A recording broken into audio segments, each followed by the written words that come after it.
Assalamualaikum warahmatullahi wabarakatuh. Nama saya Insyatul Rohmah dari kelas A28 NIM 2281131366. Baiklah, pada pertemuan kali ini saya akan membahas mengenai usul fikih. Ada beberapa pendapat mengenai pengertian usul fikih tersebut. Yang pertama, menurut Al-Ghazali dalam kitab Al-Masfa min Ilmi Usul halaman 13 mengatakan bahwa usul fikih adalah kaidah-kaidah dan dalil-dalil umum yang dapat menyampaikan pada pemahaman fikih atau hukum Islam ulama kontemporer. Yang kedua, Abdul Wahab Khalaf dalam kitab Ilmu Usulil Fikih halaman 12 menyatakan bahwa usul fikih adalah ilmu tentang kaidah-kaidah dan pembahasan mengantarkan untuk sampai pada pengambilan hukum-hukum syara yang bersifat praktis dari dalil-dalilnya yang rinci. Dan yang ketiga, Halil Ramadan Hasan dalam kitab Nuzam fi Usul Fikih halaman 1 menyatakan bahwa usul fikih adalah ilmu tentang kaidah-kaidah dan dalil-dalil umum yang dapat menyampaikan pada istimbar atau penyimpulan fikih. Nah, dari beberapa pendapat ulama tadi dapat disimpulkan bahwa usul fikih adalah ilmu tentang dasar-dasar pembinaan ilmu fikih atau ilmu untuk mengetahui tentang kaidah-kaidah umum yang dapat digunakan untuk melakukan istinbat hukum syara dari dalil-dalil yang terperinci. Adapun objek kajian usul fikih berkisar pada dalil-dalil syara dari segi penunjukannya kepada suatu hukum secara global atau ijtima. Menurut Imam Al-Ghazali, objek kajian usul fikih itu ada 4. Yang pertama, pembahasan tentang hukum-hukum syara dan yang berhubungan dengannya. Yang kedua, pembahasan tentang sumber-sumber dan dalil-dalil hukum. Dan yang ketiga, pembahasan tentang cara mengistimbatkan hukum dari sumber dan dalil-dalil tersebut. Dan yang terakhir, pembahasan tentang ijtihad. Untuk selanjutnya mengenai sejarah usul fikih. Usul fikih itu sudah ada sejak zaman Rasulullah SAW dan sahabat dalam persoalan yang tidak ada pemecahan wahyunya. Contoh adalah ijtihad sahabat dalam masalah wudu dan sholat. Pada masa sahabat Nabi setelah Rasulullah SAW wafat, para sahabat menghadapi tantangan hukum baru. Ali bin Abi Thalib dan Umar merupakan sahabat yang dikenal memiliki kelebihan bidang hukum. Sahabat pun sering berbeda pendapat dalam menjawab permasalahan hukum usul fikih. Masih belum menjadi bidang ilmiah yang terstruktur dan diskusi sahabat bersifat praktis belum terbentuk. Bidang kajian khusus tentang metodologi hukum Islam pada masa tabi'in. Perbincangan tentang usul fikih tidak banyak berbeda dengan masa sahabat tabi'in, berperan menyebarkan Islam dan menjadi otoritas hukum di daerah masing-masing. Pemikiran usul fikih pada masa tabi'in tersebut banyak dipengaruhi oleh cara berpikir para sahabat. Muncul fenomena pemalsuan hadis dan perdebatan penggunaan ra'yu atau logika. Ulama pun terbagi menjadi 2 kelompok, yakni kelompok Ahlu dan Irak dan Ahlul Hadis di Madinah. Hal tersebut akhirnya melahirkan berbagai mazhab hukum Islam yang memiliki metode khas dan membedakan satu mazhab dengan yang lainnya. Adapun usul fikih pada masa tabi'ut tabi'in merupakan periode penting dalam perkembangan usul fikih di dalam dunia Islam. Terjadi dinamika pemikiran hukum Islam yang menghasilkan beragam konsep usul fikih. Banyak terjadi perdebatan tentang sumber hukum dan kaidah hukum dan akhirnya mencapai puncaknya pada masa tabi'ut tabi'in ini. Imam Malik misalnya, di Madinah mendahulukan Al-Quran hadis, kemudian baru berpijak pada praktik ulama Madinah, berbeda dengan Abu Hanifah.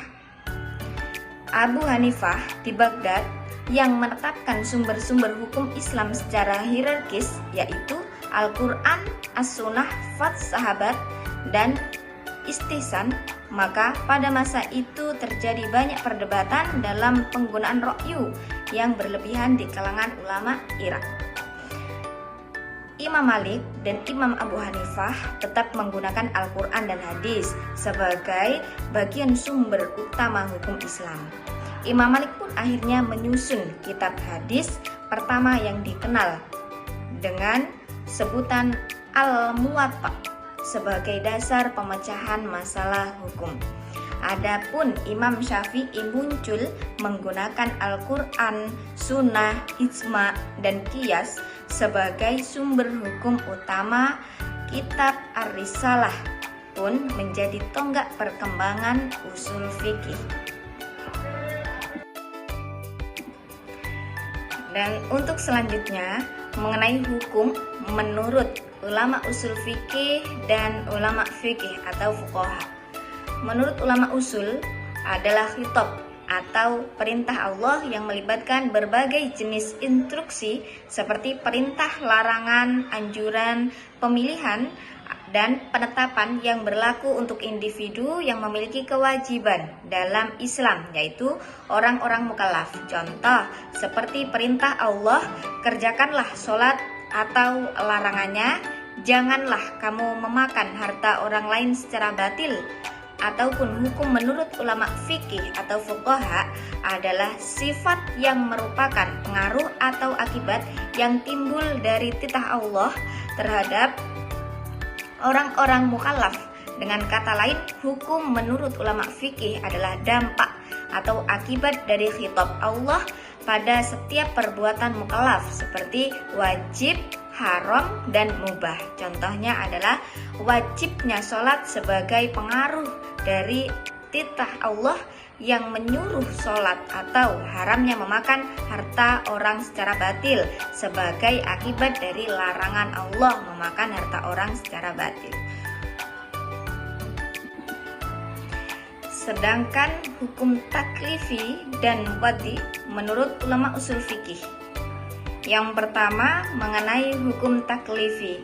Abdul Wahab Khalf dalam kitab Ilmu Usulil Fikih halaman 101 dan Syekh Wahab Az-Zuhaili dalam kitab Al-Wajiz fi Usul Fikih halaman 121 menyatakan hukum taklif adalah segala sesuatu yang menetapkan tuntutan sebuah pekerjaan bagi seorang mukallaf atau suatu larangan terhadap suatu perbuatan. Abdullah bin Yusuf bin Isa Yakub Al-Ja'di Al-Inzi dalam kitab Taysir Ilmi Usul Fikih halaman 18 menyatakan hukum taklif adalah sesuatu yang menetapkan permintaan perbuatan dari mukallaf, permintaan untuk menghentikan perbuatan atau memberikan pilihan antara melakukan pekerjaan dan menghentikannya, sehingga dapat disimpulkan bahwa hukum taklifi merupakan hukum yang mengandung tuntutan yang kuat untuk melakukan suatu pekerjaan. Karena itu diperintahkan dalam nas mengandung tuntutan yang kuat untuk ditinggalkan karena dilarang oleh nas, dan mengandung alternatif pilihan untuk dilakukan atau ditinggalkan karena tidak ada tuntutan yang kuat. Ya, selanjutnya mengenai hukum wad'i. Menurut Syekh Abdul Wahab Khalf dalam kitab Ilmu Usulil Fikih halaman 102 dan Syekh Wahab Az-Zuhaili dalam kitab Al-Wajiz fi Usulil Fikih halaman 1221 menyatakan bahwa hukum wad'i adalah segala sesuatu yang menetapkan keberadaan sesuatu menjadi sebab sesuatu yang lain atau menjadi syarat terhadap atau penghalang terhadapnya. Misalnya waktu matahari tergelincir di tengah hari menjadi sebab tanda bagi wajibnya mukallaf menunaikan sholat zuhur. Dan seperti contoh lain, wudhu menjadi syarat sahnya sholat. Kemudian contoh lain lagi, kedatangan haid menjadi penghalang wanita melakukan kewajiban sholat.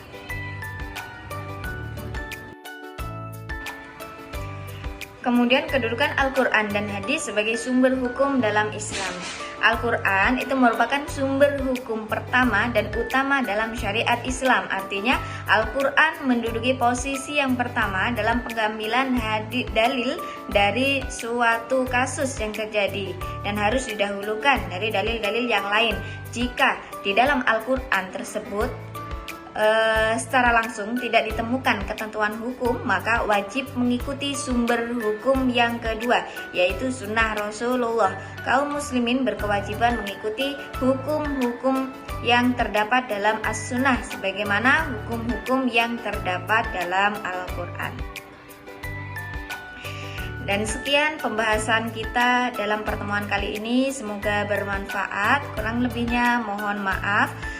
Wassalamualaikum warahmatullahi wabarakatuh.